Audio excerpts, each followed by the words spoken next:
A league winner to return to Spurs, some transfer odds for you, and good news for a Spurs player. Here are your daily Tottenham news headlines.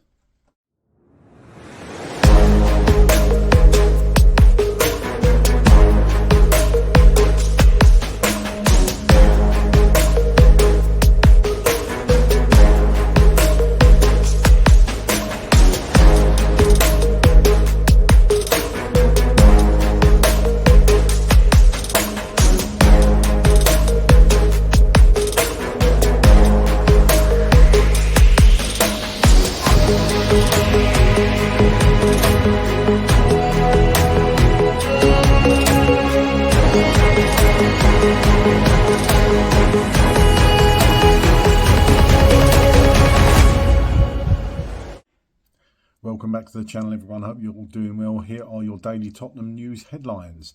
Ange was appointed exactly 2 years ago today. In his first 2 seasons in charge of Tottenham, they have finished 5th and 17th, and Spurs have won the Europa League. In his first season, we qualified for the Europa League. In his second season, we qualified for the Champions League. Fabrizio Romano has stated that Olympique Marseille have reached a verbal agreement to sign Spurs target Ange Gomes as a free agent. The England international, capped 4 times last year under interim boss Lee Carsley, is set to leave Lille on a free transfer, having reached the end of his contract with the club he joined after being released by Manchester United 5 years ago. 3-year contract in place, despite proposals from Germany, Italy and England, notably West Ham and Tottenham. Gomes is on his way to Marseille. Formal steps of Angel Gomes's move to Olympique Marseille are set to be resolved in the upcoming days. Medical tests will follow ahead of a 3-year deal to be signed. The Sun are reporting that Tottenham are minded to bring back Manor Solomon into the first team fold over pre-season, with the ambition of keeping him into next season. That is despite all the uncertainty around the managerial position at Tottenham. Manor Solomon has made just 6 appearances for Spurs, whom he last played for in September 2023, but Spurs are reportedly set to give him another chance. The winger still has 3 more years on his Tottenham deal, which expires in the summer of 2028. Reports in Spain are stating that Johnny Cardoso has no intention of joining Tottenham Hotspur, with an agreement in place with Atletico Madrid this summer in the region of €30 million. Archie Gray has been named in Lee Carsley's 23-man England squad for the UEFA Under-21 Euro finals, kicking off in Slovakia next week. The versatile defender midfielder enjoyed a superb first season at Spurs, racking up 46 appearances in all competitions, culminating in coming off the bench to help see us home against Manchester United in the UEFA Europa League final, all at the age of 19. The Young Lions begin their campaign in the group stage against Czechia on Thursday 12th of June, 8 p.m. kickoff, before facing Slovenia on Sunday week 15th of June 5 p.m. and then Germany on Wednesday the 18th of June 8 p.m. UK time. The top 2 teams from the 4 groups qualify for the quarter-finals. All games will be shown live in the UK on Channel 4. And here's some latest odds for you from Sky Bet. The next permanent Tottenham manager, the favourite is Thomas Frank, in at 11-4 on. Then Marco Silva at 4-1, Oliver Glasner at 9-1, and Javi Hernandez at 12-1. The odds on Eberici Eze to sign before the 2nd of September, of course, the end of the transfer window. Spurs are favourite 11-4, Bayern Munich 9-2, Man City 13-2, and Newcastle 9-1. And the odds on Jack Grealish to sign before 2nd of September, Everton are favourites at 7-2, Spurs 4-1, Nottingham Forest 4-1, Napoli 4-1, and Aston Villa 5-1. Pedro Porro played his part as Spain beat France 5-4 in a thriller on Thursday evening to book a place in the UEFA Nations League final against Portugal on Sunday. Spain were at their best to race into a 4-0 and 5-1 leads, only for France to make it all the way back to 5-4 before running out of time in Stuttgart. Starting at right back, Pedro, who featured in 51 of our 60 matches last season, was penalised for dragging down Kylian Mbappe in the penalty area on 59 minutes, allowing Mbappe to convert from the spot for 4-1. However, it took just 8 minutes to make amends with a lovely cushioned volley pass into the path of Lamine Yamal, who buried his second of the night for 5-1. Pedro completed a full shift and will now face Portugal in the final in Munich. Kick-off 8 p.m. UK time on Sunday. Elsewhere, Yves Bissouma's Mali lost 1-0 to Democratic Republic of Congo in a friendly, and Heung-min Son didn't feature as South Korea beat Iraq 2-0 in their latest match in the third round of qualifying for the 2026 FIFA World Cup. They remain unbeaten after 9 games and top Group B.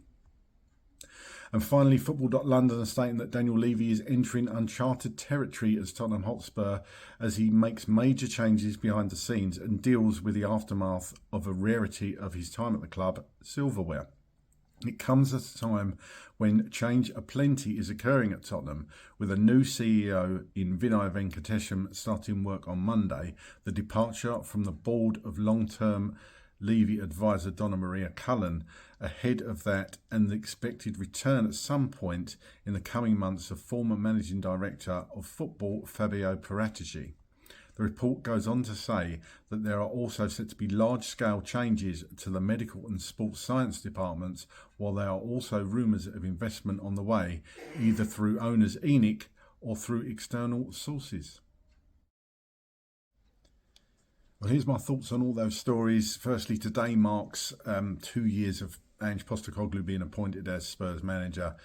Where have those 2 years gone? I swear they go quicker the more old you get. But finished 5th in the first year. Unlucky to not get Champions League football, obviously, because now 5th place does go down to Champions League places. But good for us in a way, because we finished in the Europa League place and we won it. Finished 17th last year. Obviously, we know not so good, but qualified for the Champions League because we won that competition. So I'm going to say it again: Ange needs to stay, and I'm hoping for clarity from the club over the next few days. Let's hope that pushes on and we get that news that most of us, it would appear from the polls online, seem to want. Fabrizio Romano stating about Angel Gomes as being the free agent, and he's not going to be signing for Tottenham. He's going to Olympique Marseille instead. I don't think this is a big miss for Tottenham. I'm not that bothered, to be honest, about this one. I don't think we're losing out, to be honest. I can't really say much more on it. I'm not that fussed that Gomes is going to Marseille, and I'll leave it there. The Sun reporting about us bringing back Manus Solomon. Obviously had a brilliant season with Leeds. I was pretty sure that Leeds would want to take Solomon back on a permanent deal, or at least a loan. But obviously Spurs hold all the cards with that, and that's got to be up to the player as well, of course. But a good season with Leeds, as I say. But Solomon didn't have much of a decent run at Spurs. Again, another player blighted with injuries. So I was quite pleased to see Solomon when he first joined Tottenham. I thought there was the makings of a good player, a good winger in there, something a bit different. I think have a look at him in pre-season, and if he's shown promise, then it's another winger, and he's our player already. So people don't want to hear it, but it would save a bit of money to perhaps improve other areas of the squad. Are there other better wingers out there over Solomon? Yes. But let's have a look at him first and see where we go from there. But there's the other side of the coin, the other side of the argument, that are we missing out on players now, decent wingers now, that we should be getting in? So I do see both sides of it. And as I say, something I'll come on to in a minute, there are players out there and we should be looking at them. Good news for Archie Gray. Really pleased for Archie Gray making it into the under-21s squad for the Euros. That's going to be an exciting tournament to watch. I'll certainly be watching some of those games. Thoroughly deserved. Really good season from Archie Gray in his first at the club. So let's hope England can win that competition. And some odds here from Sky Bet. I mentioned next permanent Tottenham manager. Interestingly, doesn't actually show the odds for Postecoglou to stay on this list.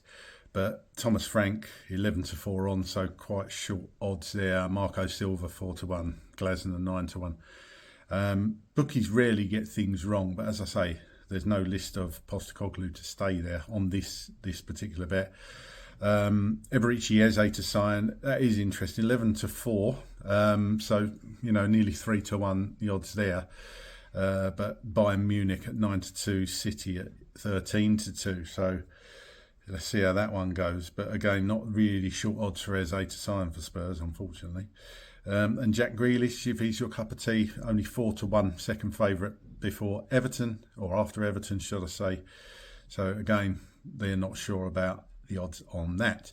Pedro Porro, I didn't watch this game, but sounds like an absolute thriller. 5-4 to Spain, booking a place in the UEFA Nations League final against Cristiano Ronaldo's Portugal. So that will be a huge game. So again, that will be a good one to watch at the weekend.